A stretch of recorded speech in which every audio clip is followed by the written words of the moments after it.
حضرات کرام، اللہ جل شانہ کا جتنا ہم شکر ادا کریں اس بات پہ کہ اللہ جل شانہ نے ہمیں حضرت رسول پاک صلی اللہ علیہ وسلم کی امت میں پیدا فرمایا، جتنا شکر ادا کریں اس بات پہ اتنا کم ہے۔ اور ایک جملہ میں یہاں پہ عرض کرتا چلوں کہ آپ صلی اللہ تعالیٰ علیہ وسلم کی آمد سے پہلے جو امتیں آئیں ان کے آنے پر اللہ جل شانہ نے انہیں بھی امت ہی کہا اور انہیں بھی امت کہا گیا، مگر یہ کہ حضرت رسول پاک صلی اللہ تعالیٰ علیہ وسلم کی امت کو اللہ جل شانہ نے ایک امتیازی تمغہ عطا فرماتے ہوئے اس کو خیر امم کا لقب عطا فرمایا۔ اللہ جل شانہ نے اس کو خیر امت کہا۔ تمام امتوں میں امتیازی حیثیت اللہ جل شانہ نے اس امت کو عطا فرمائی، اس لیے کہ اللہ جل شانہ نے اس امت کو کام بھی ویسا ہی دیا۔ ایک آدمی کو اگر کوئی ذمہ داری سونپی جائے تو اس کی صلاحیتوں کو دیکھ کے اور اس کی نسبت کو دیکھ کے جب اس کو دی جائے تو اس کی حیثیت تبدیل ہو جاتی ہے۔ یہ تو ایک قاعدہ کلیہ ہے کہ جب نسبت بدلتی ہے تو نسبت کے بدلنے سے حیثیت بدل جاتی ہے۔ ایک عام آدمی ہو اور اس کو وزیر اعظم بنا دیا جائے تو اس کے وزیر اعظم بننے کی وجہ سے اس کی حیثیت بدل جاتی ہے، اس کا چال چلن بدل جاتا ہے، اس کا رہنے سہنے کا انداز بدل جاتا ہے۔ تو یہ تو ایک قاعدہ ہے کلیہ ہے کہ نسبت کے بدلنے سے حیثیت بدل جاتی ہے۔ اللہ جل شانہ نے ہماری نسبت کو اللہ کے نبی صلی اللہ علیہ وسلم کے ساتھ جوڑا اور آپ کی امت میں ہمیں پیدا فرما کر نسبت کے بدلنے کی وجہ سے اللہ جل شانہ نے ہمیں خیر امت کا لقب عطا فرما دیا۔ اس لیے حضرت عمر رضی اللہ تعالیٰ عنہ نے یہ فرمایا تھا کہ کنتم خیر امت اخرجت للناس، یہ نہ سمجھنا کہ یہ تمہاری بات ہو رہی ہے، بلکہ انہوں نے تو یہ فرمایا تھا یہ کنتم ہے، کنتم یہ ماضی کی بات ہو رہی ہے، یہ مضارع کا صیغہ نہیں ہے، یہ حال کا صیغہ نہیں ہے،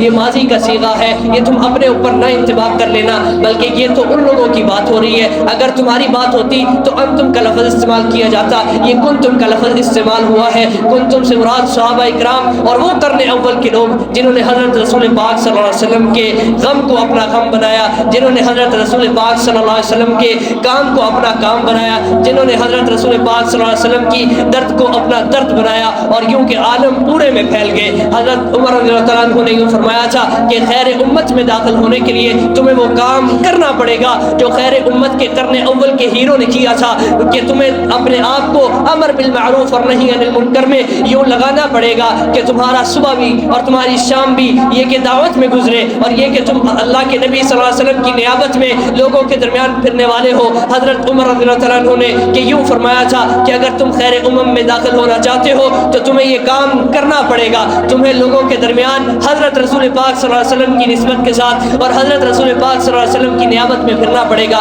کہ حضرت رسول پاک صلی اللہ علیہ وسلم کے اندر کیا غم، کیا درد، کیا فکر، کیا کڑن کہ ایک چور کا ہاتھ کٹے تو حضرت رسول پاک صلی اللہ علیہ وسلم کا دل دکھے۔ اور آج ہمارے اندر امت کا درد ہی نہ پیدا ہو، ہماری آنکھوں کے سامنے جہالت، ہماری آنکھوں کے سامنے گمراہیاں، ہماری آنکھوں کے سامنے، اور اس سے بڑھ کے جہالت کیا ہوگی کہ جس نماز میں اللہ جل شانہ نے مسئلوں کا حل رکھا ہے آج لوگ نماز پڑھنے میں اپنے کاموں کا حرج سمجھ رہے ہیں۔ یہ جاہل ہے، جاہل جو جج یہ فیصلہ نہیں کر سکا کہ نماز اہم ہے یا میٹنگ اہم ہے، وہ جاہل ہے، جاہل۔ آج جہالت ہے ہر طرف جہالت، جیسے کہ اللہ کے نبی صلی اللہ علیہ وسلم جہالت کے زمانے میں آئے اور اللہ جل شانہ نے اللہ کے نبی صلی اللہ علیہ وسلم کو بھیج کے ان کے رخ کو تبدیل کیا کہ تمہاری جانوں کے لگنے کے لیے، تمہاری صلاحیتوں کے لگنے کے لیے یہ دین ہے۔ ان کے رخ کو، ان کی صلاحیتوں کے رخ کو پھیرا۔ آج وہی جہالت اس زمانے میں ہے۔ اس زمانے میں کیا جہالت تھی کہ انسانوں کی کھوپڑیوں کے پیالوں کو نکال کر اس کے اندر شراب ڈال کے پینے کو لوگ اپنے لیے فخر کا باعث سمجھتے تھے۔ آج بھی ایسا ہی ہو رہا ہے۔ میں آپ حضرات کے سامنے چند چھوٹی چھوٹی باتیں آپ حضرات کے سامنے رکھتا ہوں جس سے آپ کو اس بات کا اندازہ ہوگا، صرف انداز تھوڑا سا تبدیل ہوا ہے، جہالت آج بھی اسی طرح کی ہے۔ وہ کیسے کہ سویڈش کالج کا لڑکا نوجوان، اور یہ کہ یہ نہیں، صرف ایک قصہ نہیں، آپ جائیں عدالتیں فرول کے دیکھ لیں، عدالتیں تلاش کر لیں، جتنے کیس ہیں سب آپ کو ایسے ہی معلوم ہوں گے۔ ایسی جہالت ہے کہ لڑکے نے منڈی کے گروپ کا لڑکا اور ایک گجرات کا گروپ، منڈی کے گروپ کے لڑکے نے گجرات کے گروپ والوں کو گالیاں نکال دی، اس پر اس کو ڈنڈوں سے مار مار کر اس کو ہلاک کر دیا۔ یہ جہالت اور یہ جہالت اس زمانے میں تھی کہ اس کے اونٹ نے میرے اونٹ سے پہلے اس کے اونٹ نے میرے اونٹ سے پہلے پانی کیسے پی لیا۔ وہی جہالت آج بھی ہے۔ اور اتنی چھوٹی چھوٹی باتوں پہ لڑائیاں کے ختم ہونے کا نام نہیں لیتی۔ اپنے لیے فخر کے لوگوں نے اپنے لیے فخر کے جو